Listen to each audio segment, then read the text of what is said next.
Bonjour amis rêveurs et bienvenue sur la chaîne Terre Onirique. Pour aujourd'hui, je vous propose le 6e épisode de Démonologia avec non pas l'histoire d'un démon en particulier, mais plutôt d'une catégorie de démons que l'on appelle les succubes. Alors, bien que le sujet soit un peu délicat, ne vous inquiétez pas, j'ai fait en sorte de le traiter de façon tout publique. Il n'y aura pas de propos choquants. Bon, trêve de blabla, on va voir l'histoire des succubes tout de suite après le générique.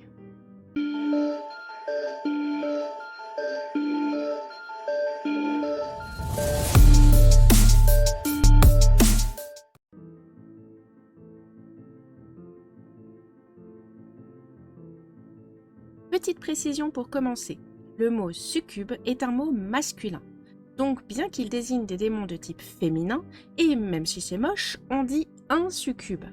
Pardonnez-moi par avance si, à un moment ou un autre, je dis une au lieu de un, j'ai pris un petit peu de mauvaise habitude vu que je n'aime pas du tout la version masculine. Mais bref, on s'égare. Donc les succubes, c'est un groupe de démons qui sont normalement au service de Lilith.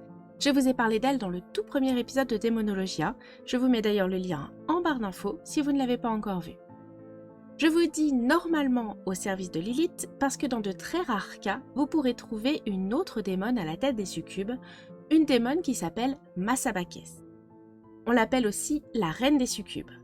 Honnêtement, j'ai pas grand chose à dire sur elle, donc il n'y aura sans doute jamais bien plus sur elle sur ma chaîne, mais je trouvais quand même ça important de vous le préciser aujourd'hui. Les succubes sont des démons issus du panthéon judéo-chrétien. Ce sont des démons qui ont une apparence féminine, qui sont connus pour séduire les hommes et abuser d'eux physiquement pendant leur sommeil. La version masculine des succubes, ce sont les incubes, des démons masculins qui séduisent les femmes et abusent d'elles la nuit pendant leur sommeil. Certaines légendes disent même que ces démons, succubes comme incubes, se nourrissent de la force vitale et de l'âme de leur partenaire.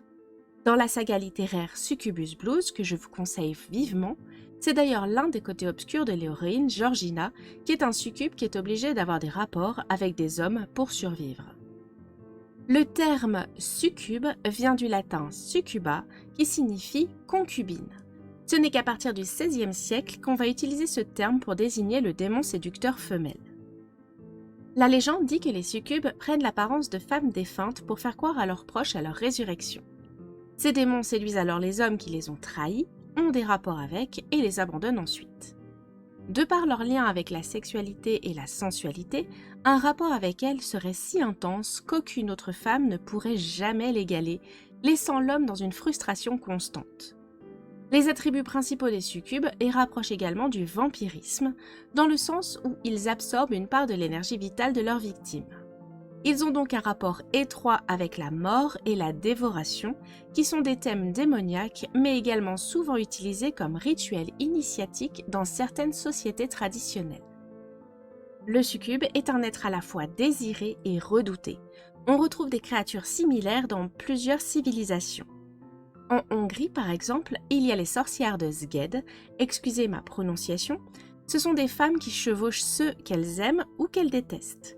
Elles s'assoient sur leur poitrine jusqu'à ce qu'ils ne puissent plus respirer, puis elles les changent en chevaux volants. Dans la mythologie antillaise, une créature appelée Doris ou homme-bâton ressemble aussi au succube. Dans la littérature arabe ancienne, on retrouve un démon femelle qui dérange les hommes pendant leur sommeil et les accompagne dans leur lit. Au Maghreb, on les désigne comme les djinns ou démons amoureux qui habitent le corps d'une personne. Ils sont mariés dans le monde des rêves avec la personne possédée, ce qui détourne le mari du monde éveillé. En Côte d'Ivoire, il y a la croyance en des femmes ou des hommes de nuit qui sont des esprits qui prennent l'apparence de l'être aimé ou désiré pour s'accoupler avec les gens pendant leur sommeil. Là encore, cette union peut couper tout intérêt pour une personne réelle. Les succubes ont des racines communes avec plusieurs autres créatures, comme par exemple les harpies, la Lilithu mésopotamienne dont je vous ai parlé dans la vidéo sur Lilith, les sirènes, la goule mésopotamienne et arabe, les lamies et les striges également. Certaines créatures assimilées habituellement au bien sont également rattachées aux succubes.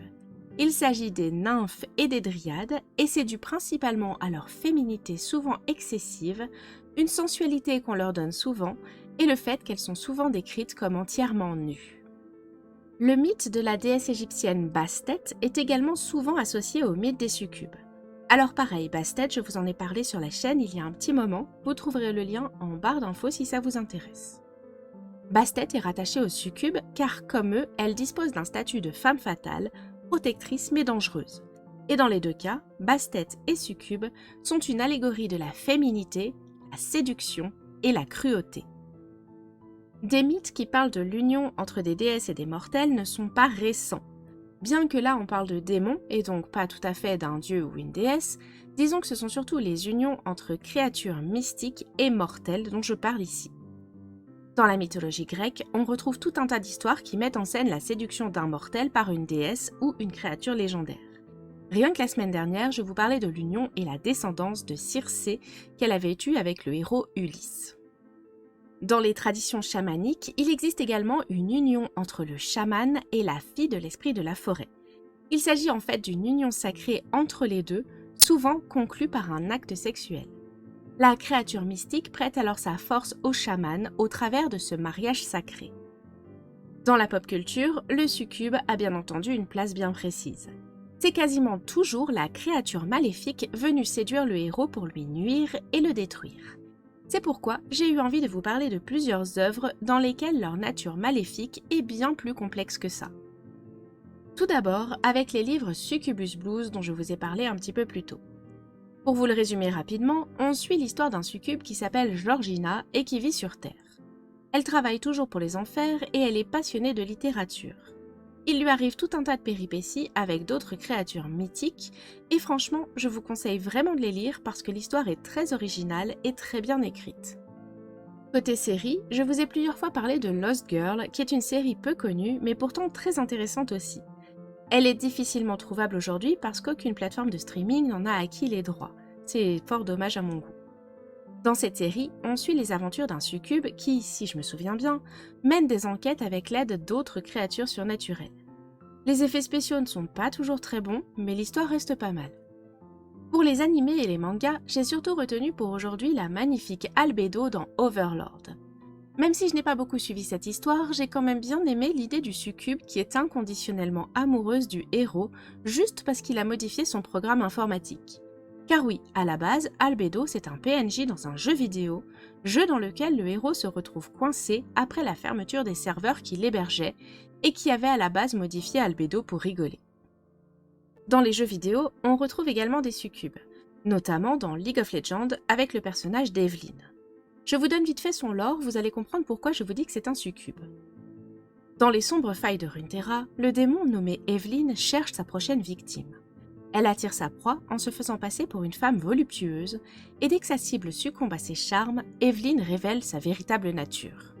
Elle inflige alors à sa victime des tourments indicibles et se repaît de sa douleur. Pour un démon, ce ne sont que des plaisirs innocents. Aux yeux du reste de Runeterra, ce sont des contes terrifiants qui rappellent les dangers du désir et de la luxure. Dans World of Warcraft, on peut aussi retrouver des succubes à plusieurs endroits. L'un des familiers de démonistes en est un. Il y a également plusieurs mascottes sur ce profil.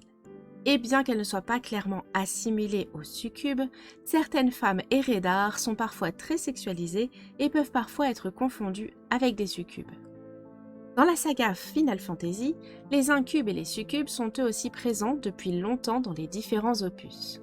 Mais leur apparence est totalement différente puisque ce ne sont pas des humanoïdes séducteurs, mais plutôt des grosses boules qui ont tendance à grossir quand on les frappe. Les succubes sont assimilés au feu et sont des espèces de grosses boules de feu rouge-orange.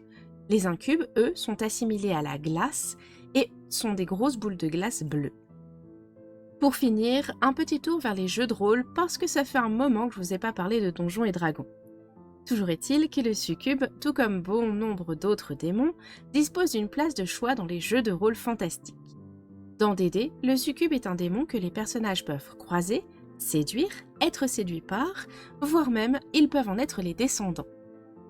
Et je pense qu'on a pas mal fait le tour de la question pour aujourd'hui. Je vais donc m'arrêter ici et vous remercier pour ce temps passé en ma compagnie.